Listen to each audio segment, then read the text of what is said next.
दोस्तों, आज हम दिल एहसास टीम की तरफ से आप सभी के लिए एक शिक्षाप्रद कहानी लेकर आए हैं। आशा है आपको पसंद आएगी। कहानी कुछ यूँ है। ये कहानी शुरू होती है कोर्ट से। सब जगह चहल पहल थी। लोगों का हुजूम कोर्ट के पहाड़ नजर आ रहा था। मीडिया की गाड़ी भी कुछ सवाल लिए कोर्ट कटघरे को ऐसे झांक रही थी कि मानो आज का केस कितना ही खास हो, कितना ही पेचीदा भी हो। लोगों को अंदर से जुनून था आज के केस का। नमस्कार, यह कहानी कुछ अलग है, कुछ विस्मयी, कुछ रहस्यों से भरी हुई और कुछ खैर कहानी से आपको खुद पता चल जाएगा। सारे सबूतों और गवाहों को मद्देनज़र रखते हुए गुनहगार को यकीनन सजाए मौत का हुक्म सुनाती है। Court is dismissed. इतना होना ही था। आखिर केस था दरिंदगी का, हैवानियत का। आजकल जहाँ देखो तहाँ सुनने को मिल जाता है। बलात्कार ना देखा जाता है, उसकी उम्र को ना देख पाना होता है। उसकी मासूमियत को ये दरिंदगी शैतान बना देती है। और यदि बात करूँ इंसानियत की, तो कहाँ ही कोई इंसानियत को खोजता है। ढूंढता एक पाषाण में, ढूंढता खुले आसमान में, पता नहीं खुद में ही है, समाई है ये खुद जान में। चलो किस्सा आ ही गया तो बात करते हैं एक किस्से की जो कहीं ना कहीं आप सभी को अपना सा लगे। एक लड़की थी, नाम था जूरी। वो प्यार करती थी बेइंतहा एक लड़के से जिसका नाम था अशक। समय के साथ साथ प्यार बढ़ता रहा दोनों में, पर वो कहते हैं ना, एक छोटा सा झूठ कितना भी गहरे रिश्ते को उसे खोखला बना ही देता है। बस वही यहाँ भी हुआ। दोनों में प्यार तो सबको ही मालूम था, पर अंतर केवल था तो जिस्मानी और रूहानी प्यार का। अश्क करता था उसके जिस्म से मोहब्बत, और जूरी प्रीत लगाए बैठी उसके रूह से। जब भी दोनों मिलते तो अश्क उसे बिन बिन जगह पर छूता और प्यार जताता। कभी होठों को, कभी कमर को, कभी कभी गर्दन से दरार तक कब हाथ पहुंच जाता था, मानो समय ही नहीं लगता। जूरी को अजीब सा तो लगता था, पर वो केवल प्रेम के लिए कुछ नहीं बोलती थी। एक दिन अचानक से जूरी को कॉल किया और अपने पुराने फार्म हाउस पर बुलाया। अक्सर दोनों वहाँ प्रकृति को देखने जाया करते थे, पर आज अचानक उसने बुलाया एकाएक अजीब लगा। प्यार तो अंधा कर ही देता है, बस वही फिर हुआ। जूरी चल दी फार्म हाउस पर। वहाँ पहुंची ही थी, उसे अलग गंध सी आने लगी। समझ नहीं आ रहा था कि ये गंध किसकी है। जैसे ही अश्क मिला, वह दोनों गले मिले। तभी लगा जूरी को कि ये गंध उसी के मुंह से आ रही है। जी, ये गंध थी ड्रग्स की। गांजा, चरस, हीरोइन, कोकेन जैसे नशीले पदार्थों की। आजकल की युवा पीढ़ी इसका सेवन तो चाव से करते हैं, ये जानते हुए भी कि ये कितना नुकसानदेह है। अब आगे आपको पता ही है कि ये पदार्थ किस तरह घातक है, पर काफ़ी बार भिन्न भिन्न कारणों से युवा पीढ़ी सेवन करती है। दोस्तों के दबाव में हो या तनाव, और अवसादग्रस्त मस्तिष्क के द्वारा उकसाना हो इसे लेने के लिए, पर धीरे धीरे इसकी लत लग जाती है और नुकसान सभी को पहुंचाती है। ना केवल आपको, आपके परिवार को, समाज को और वातावरण को भी दूषित करती है। आइए वापस आते हैं अपनी कहानी पर। जूरी को जैसे ही अंदर ले जाते हैं, वहाँ उसके दोस्त होते हैं जिनमें लड़की और लड़कियां दोनों शामिल हैं। जूरी सबसे मिलती है, पर वो होता है अक्सर भाग जाते हैं कि कुछ भी बू जब आ जाती है दरिंदगी की।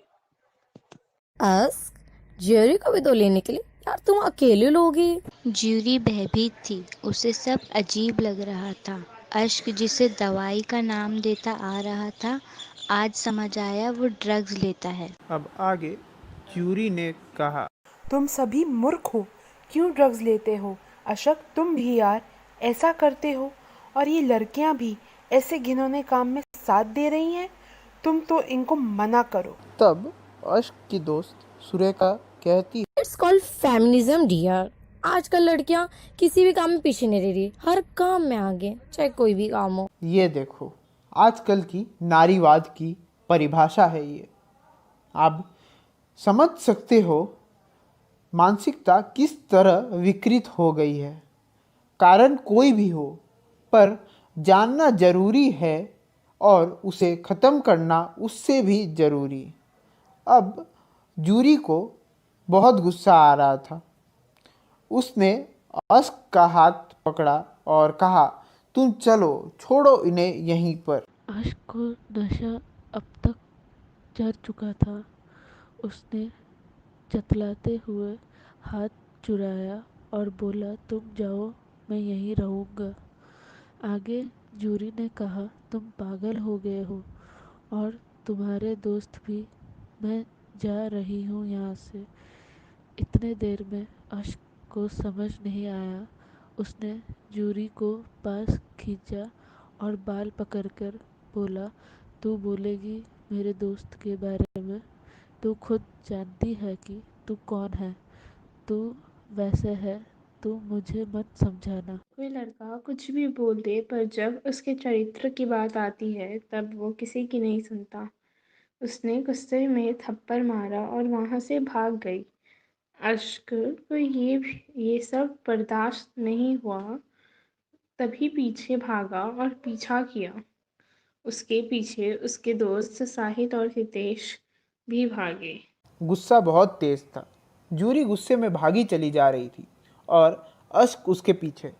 अश्क को मालूम था कि जूरी का गुस्सा ज़्यादा है, पर अश्क को भी ड्रग्स के नशे में धुत होने की वजह से उसको भी होशो हवास नहीं था और वो उसके पीछे भागा जा रहा था। उसकी सिर पर सिर्फ यही भूत सवार था कि जूरी ने उसकी इज्जत का फालूदा कर दिया।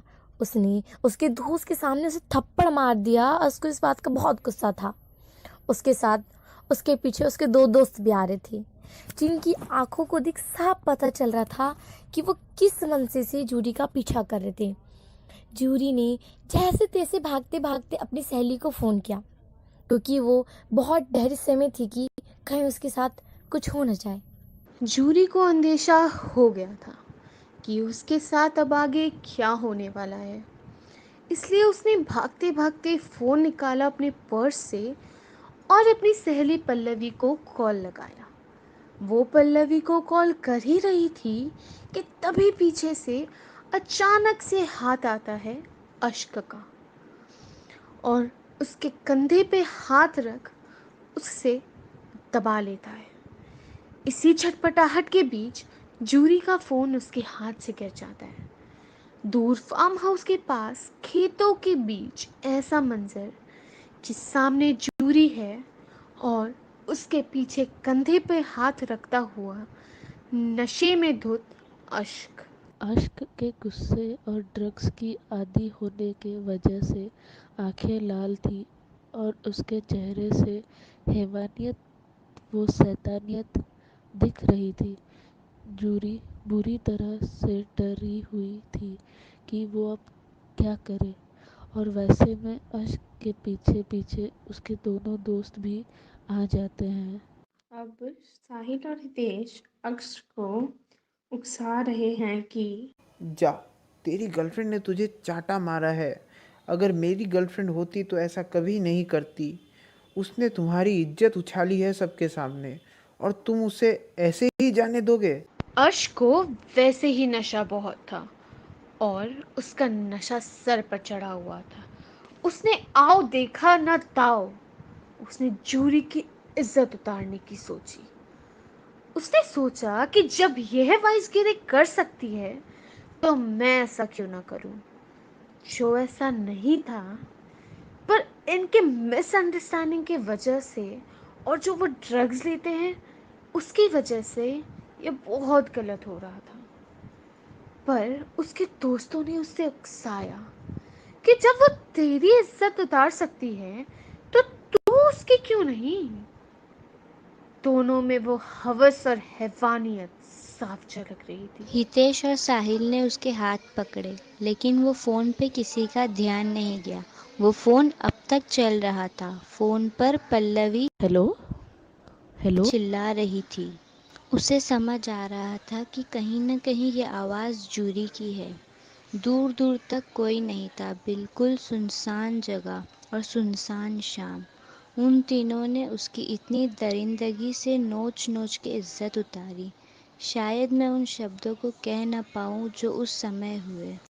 उसके वस्त्र को वहीं उतारकर वहीं पे छोड़ दिया। उसकी ऐसी हालत देख के भी उन्हें दया नहीं आई।